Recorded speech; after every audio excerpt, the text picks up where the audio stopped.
Talk Radio Network. Now we're going to get right back to our guest for the hour here, Mr. Chris Duane from the Sons of Liberty Academy, don't-tread-on.me. Great website. Check it out, folks. The YouTube channel, Truth Never Told. I mean, phenomenal stuff. Check it out, ladies and gentlemen. Now, we talked with Chris about just kind of the secession thing, got the breakdown on Sons of Liberty. I wanted to kind of pose some questions that I have posed to me when I try to say, hey, only worry about things that are in your control. And, I haven't been doing this for years. I'm not claiming that I invented this or that I'm high and mighty. I've just recently started to understand it and really grasp it and get what it's about. But I always get the same old responses. Well, the 30,000 drones in the sky, FEMA camps, they're going to take our guns. Agenda 21 is going to come and put a smart meter on your house. So I'm going to throw these questions to Chris Duane here and get his perspective on it. So, Chris, you want to walk away, but how can you walk away if they come for our guns? Okay. So let's start with the overall thing. And the number one thing that's holding people back from taking positive, productive action is toxic thoughts. So to me, there's 4 steps that every individual needs to do ultimately to become mentally and totally independent of the system. Number 1 is to get rid of toxic thoughts. So any negative thought that you have in your head, you have to get it out.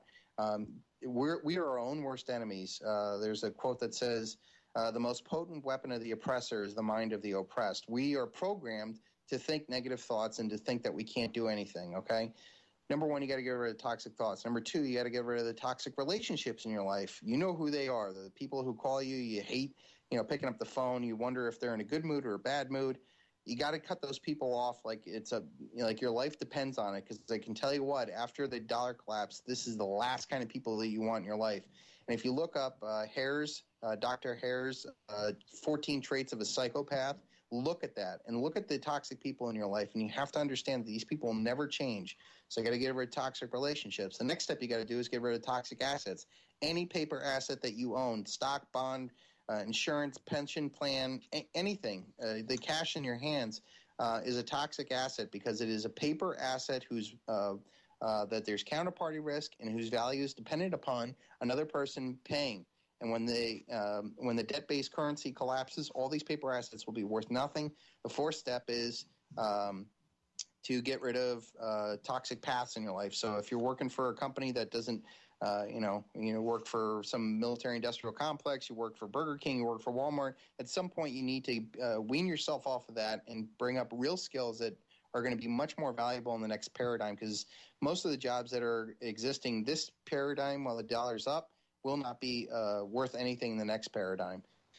Okay, now the next thing you have to do is to get rid of the toxic thoughts. The number 1 thing that I try to tell people is stop, and listen to all these words, stop emotionally thinking or stop emotionally worrying about things outside of your control, and start logically thinking about the only thing inside of your control, namely you. You are the only thing that you can control. So you can stop worrying about HARP, you can stop worrying about FEMA camps, stop worrying about all this stuff, because you can't do anything about it. So I put out a 30-second video that says, what if I could tell you that something that you can tell yourself within 30 seconds that logically you'll never, ever have to worry ever again. That would be pretty valuable, right? Right. So what I tell people is, number 1, ask yourself, do you have a problem? If you don't have a problem, then you don't have anything to worry about, right?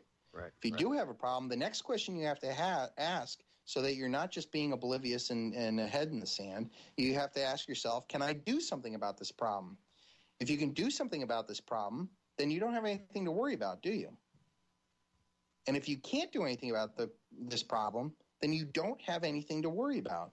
So all logical roads point to stop worrying. And yet there's all these guys out there who would keep you in fear, keeping you from positively moving forward, because they want you to stay inside that circle, come back over and over again, so that you can keep buying whatever next fear product that they sell you. And that's the way that works. 30,000 drones. This is a thing that I get also. I have to ask people, are they going to have 30,000 drones where they're going to be firing on people before a dollar collapse? Because I can tell you what, the moment that the United States started using drones on their own American civilians, the international markets would pull out of the United States because they had lost their mind and their capital wouldn't be there. And then what do you think the public reaction would be if drones were then used to start killing people inside the United States. Do you think that the stock markets or any of those markets would respond well to that? And then after the dollar collapse, who's going to fly them? I can tell you what, I've been talking to soldiers and police officers and firefighters and military contractors. They're in this for the money. And when the money stops coming, their paychecks get bounced and maybe their pensions get wiped away in a hyperinflation. They're going to be far more concerned about taking care of their own family than following some, crazy, psychopathic general who wants to go, fire hellfire missiles at some ranch out in Idaho. Right. So, like, even the most drastic thing with these 30,000 drones, at what point does it happen? And then number two, you can't do anything about it anyways. And the more that you're able to withdraw the system, this is another benefit of withdrawing. Anybody who mounts an aggressive attack, a movement or something like that, that pops on the radar of these guys. Because this is an opposite consciousness solution, having people walk away and buying storable food and silver and water and stuff like that, that's not a threat to the system, so they don't even view you as a threat. And yet it is the most empowering thing for an individual to do, and it doesn't really show up on the radar because what are you doing? You're just doing things to store up. I mean, it's what squirrels do. And yet it's so effective at fighting these guys because you're withdrawing your consent and empowering yourself. Right, and that's really all it is. I mean, and people still think that it means giving up and not fighting anymore and not voting for the people that are fighting for you or I. But I think the one good thing about this election is a lot of people that I know like that, Chris, who had that mentality since the election. I mean, all of our Liberty candidates in Washington lost. The people voted them all down. And a good friend of mine who was really high up in the campaign for liberty and everything, he's done. He just said, hey, I'm done with this. I need to focus on if the dollar died tomorrow because I'm not ready. So I think that's a positive thing about the election. But I just want to, because I definitely hear what you're saying as far as, the fear thing with gun confiscation. Do you think that's a reality in this country, though? A lot of people do. What's your take on that? Or do you think that, hey, it's not even worth talking about because it's so hypothetical? It's beyond ridiculous. Like the Michigan hunters alone, okay? Just think about just Michigan, just hunters would be the fourth largest standing army in the world. At what point are they going to go door to door confiscating guns in the most heavily armed intellectually awakened thing? This isn't like peasant China. This isn't peasant Russia where, the people don't have arms and that they're able to just roll over it. One house, one guy. I was in the Marines. I can tell you what, one man in a defensive house, I could hold off 30 Marines. Just give me enough ammunition and lines of sight. I'm going to do a lot of damage. People have no clue what it's going to be like to mount some aggressive assault. And then who do you start with? Do you start with the grandmothers? Do you start with your neighbors? Like, it's beyond insane and not even worth walking about. And I tell you what, if a group of men come into my house in the middle of the night, I don't know if they're cops or if they're good guys or bad guys. They're going to get met with the same lead wall that I'll put up for anybody. And so that's what it comes down to. Ultimately, is you have a right to defend yourself. Especially in your home. At the same time, you shouldn't be scared and worried every day looking down the driveway waiting for him to show up and do a SWAT team raid on you if you're not doing anything wrong. No, you're not. Definitely. Well, hey, Chris, we're starting to run short. We only got a couple minutes here left. I want to save the last segment that we have with you to talk about silver, because I know there's a lot of people out there who say, well, buy silver from my company because I've got the deal. So a lot of people have a sour taste in their mouth. Like, well, I don't want to buy coins or silver or gold because every time I hear somebody pitch it, it's a scam. And I know that you're not about that. And, I tell people to buy silver, but I don't say go to this company or that company. But I want to have you break it down on the other side of this break. Why buying silver hurts the elite so much. That's one of the worst things that we can do to them. Am I right? I believe so, because it goes right to the heart of their control, which is the monetary system. Because I can tell you what, the media, the military, the politicians, the factory food, the drug companies, the prison industrial complex, all goes off the dollar. Dollar goes, all that control goes. Definitely. Well, Folks, you heard it from the man, Chris Duane. Don't-tread-on.me, Sons of Liberty Academy.com. This is the Sound of Freedom, Orion Talk Radio, oriontalkradio.com. We have a 3-minute break, folks, but stay with us. On the other side of the break, we are going to break down silver and why it is the strongest thing, the most efficient thing you can do to take it to the people that are trying to enslave us. This is the Sound of Freedom on the Orion Talk Radio Network. Stay tuned.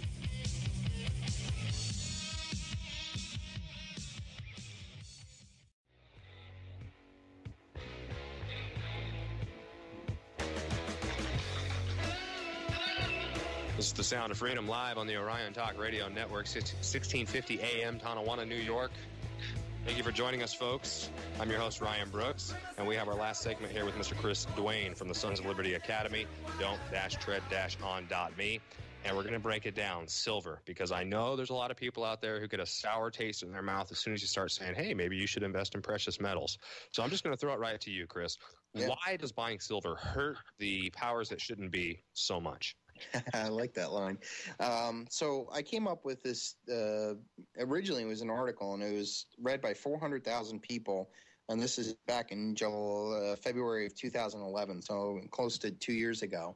And it was called The Silver Bullet and the Silver Shield. And again, I put some thought into, why am I buying silver? Well, for all those people who want to fight against the bankers and the military-industrial complex and the prison complex and the medical community and all these things that are essentially rigged against a collective, rigged against the individual's freedom, the best way of doing is pulling your wealth out of the system, stop enabling it.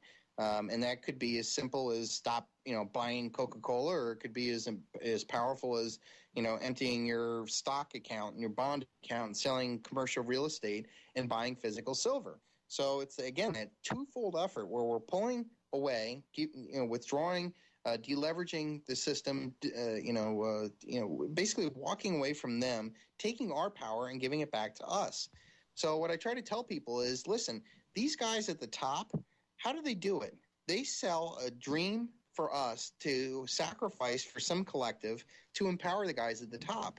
So if you realize that the base of power is not at the top, it's at us. We're the ones that are doing it. The more that we're like little ants start taking away from the picnic table our goodies and take it out of their rigged game, the casino that they play, and start stacking real physical stuff in our own lives, whether it's food and guns and ammunition and tools, and Beanie Babies are going to be worth more than Apple stock by the time this is over. And I think that's the best way of going about doing it. So I mentioned before about toxic paper assets with counterparty risk. You have to remember, all paper assets are derived off of the debt that, all of our money is based off of debt. And when the money is going to fundamentally fail because there's too much debt, and then there's either two choices, that they either default on the debt, which is what most nations do when they don't print their own currency, or what I think is going to happen is they're going to have a hyperinflation because we do print our own currency, that they're going to print so much dollars that the dollars are actually going to become worthless. And I try to tell people, the more that you're able to start buying the stuff that you use on a daily basis, if you go through a box of cereal a week, well, then if you bought 52 boxes of cereal, you're going to be far wealthier than having, the equivalent in dollar terms, because money is actually a future claim on wealth and not wealth itself. Real money only becomes worth something when it's being able to exchange for something that you can actually use. So I went through the whole process of saying, hey, I want to deleverage the bad guys and empower me, silver bullet to the bad guys and silver shield to protect my family. What would I be best put my wealth in? So the number one thing is, okay, well, it's got to be commodities, things that you use. And, people think of oil and pork bellies and cotton and, rice or something like that as commodities. And yet, commodities are very difficult to either store or they have degradation issues. So what are you going to do? Store $100,000 worth of corn? Do you have a corn silo, or oil or something like that? And you eventually go through all the commodities and you get down to the metals, and then the metals, if you bought $8,000 worth of copper, you'd have a ton of copper, and that's tough to move. And then what do you do with it? Where's the open market for that? So that usually leads people back down to precious metals. And there's a lot of guys out there, stay away from these numismatic, and I'll get into more of the details. There's actually a video called Top 14 Reasons to Buy Silver. So if we don't have time, you can go on YouTube and watch that. So it gets down to basically precious metals, and you got a choice between gold or silver. And I use the logical process of saying, well, right now you can buy 1 ounce of gold or 53 ounces of silver. Okay, so it's a 1 to 53 ratio, gold to silver ratio. Historically, the monetary ratio was a 1 to 16 ratio, meaning 1 ounce of gold and 16 ounces of silver, and even as low as 1 to 12 ratio. So right now, we see that silver is tremendously undervalued relative to gold in historical terms. And the reason for that 1 to 12 ratio and 1 to 16 ratio is because that was the natural ratio that it came out of the Earth's crust. So for every ounce of gold that was found, 16 ounces of silver. Well, I'll tell you what, now, modern day, it's actually a 1 to 9 ratio that silver is only 9 times more plentiful than gold. So the depletion rate is much more compact on silver because silver is a relatively shallow mined metal, and we've burned through it.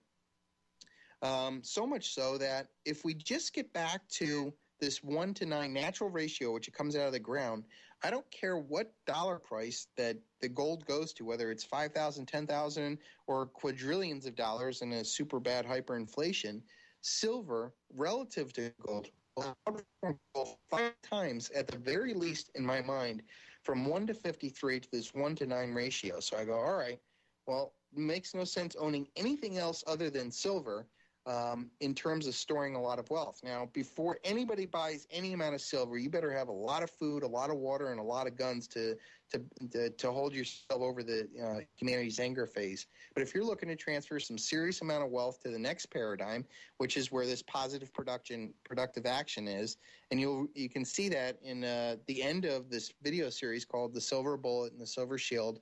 It's 6.5 hours of every reason why you need to be buying silver, what the market looks like, the historical perspective, the Hunt brothers, the real story of the Hunt brothers, and then more importantly, what we can do with it on the other side. But getting back to that gold to silver ratio, if we know it comes out of the ground at a 1 to 9 ratio, here's another caveat that I put in there that I think is going to go way beyond a 1 to 9 ratio, where we all know that gold has been treasured for, forever. I mean, they got, gold coins and stuff like that. It's not really used in much industrial use, and it's really been treasured. Well, what have we been doing to silver for the last 100 years? We've been throwing it away as a cheap industrial metal in such small quantities that for all intents and purposes, we've burned through all the major stockpiles of humanity's ever mined, so much so that there's very little major stockpiles left. To give you a pointing example, in 1950, the United States had 5 billion ounces of silver in their strategic stockpile before they demonetized silver in 1964. And today, the United States has none. So 5 billion ounces has been gone since 62 years ago. Oh, man. and when that happens, when this whole dollar paradigm comes down, we're going to go beyond a 1 to 9 gold to silver ratio. And I'm working towards the assumption that I think that we're going to get to parity with gold and silver in true amount of silver versus gold above ground. And then you start to think that silver's got 10,000 uses. It's the second most used commodity next to oil. So I think there's a lot of great stories. And you go to Silver Bullet, Silver Shield on YouTube, and you can watch the whole video series. Yeah, and I mean, I've seen a lot of the videos, so I know that you could probably go on for the next hour straight. And I know we don't have that much time, but it's the truth, folks. And Chris, what do you think about as far as, people are, if they're just now starting to realize how big of a problem we have and they're on a limited budget and they're buying food here, buying ammo there, a silver dime a day. I mean, that's a huge thing, is it not? Oh, yeah. Well, here's another great fact, and it's probably one of the most powerful points. If you look throughout all of history, a 12-hour day's worth of hard human labor has been measured in 1/10 of an ounce of silver, and I give you a couple points for it. I think in the Bible it says Mark 22 says that they sent somebody out to the vineyard and they were paid 1 denarius for a day that they worked out in the vineyard. Well, a denarius back then was 1/10 of an ounce of silver.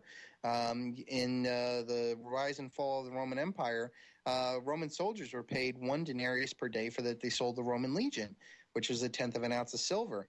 In Sun Tzu's Art of War, you could have 100,000-man army for 1,000 ounces a day. Sun Tzu wrote that, which is less than 1/10 of an ounce of silver. At the turn of the century, factory workers, children workers, lowest wage workers were paid about a dime a day for every day that they worked. And then even today, I mean, think about it. How many times have you heard that most of the world, 2/3 of the world lives off of what? $2 a day. Well, what's about 1/10 of an ounce of silver? That. So if we're going to have a world where the dollar doesn't exist and we're not able to create unlimited amount of debt and pump this up, how else would humanity value it other than 1/10 of an ounce of silver? So I tell people, listen, at the very least, obviously stock up on food and guns and ammo and all that other good stuff. But at the very least, keep stacking dimes every day and look at that as a buffer from you in a very harsh reality that could be happening. And my feeling is the more that you're able to stack, the further along that your head you're going to be. But more importantly, it will end up being a blessing onto the community there because you can be the guy with the capital to start up the trade and start up the food and start up everything again because you'll have all this capital when no one has anything. Can you imagine how cheap houses are going to be if there's no 30-year mortgages at 3.9% financing? Like, what's a cash value of a house in a market where nobody has cash? Right. And those are all great points, and it's a shame time has gone by so fast. I know the break's going to be kicking in here quickly, but just in closing, Chris, just, I don't know, a couple sentences, words of wisdom to everybody out there. We're putting you on the spot. Some words of wisdom for Chris Duane before we go to break. Oh, in this thing, listen to all and follow none. There's so much disinformation out there. If something doesn't make you feel better, chances are you're probably getting lied to or spread some negative stuff. Just listen to all, follow none, start finding things that you resonate with and start taking positive, productive action and take responsibility. Stop sending emails, stop scaring people, take care of your own business. And that's how Jesus, Buddha, Martin Luther King, and Gandhi, they walked a path in peace and people followed. So stop pushing your ideas on other people. There you go. Well, hey, Chris Duane, everybody, make sure you check out his website, don't-tread-on.me. Take the Sons of Liberty Academy. I'm challenging anyone out there who hasn't done it. Take it, thesonsoflibertyacademy.com. Folks, we have to take a quick 6-minute break. Don't go away. We're just getting started here tonight. The Sound of Freedom, Ryan Talk Radio.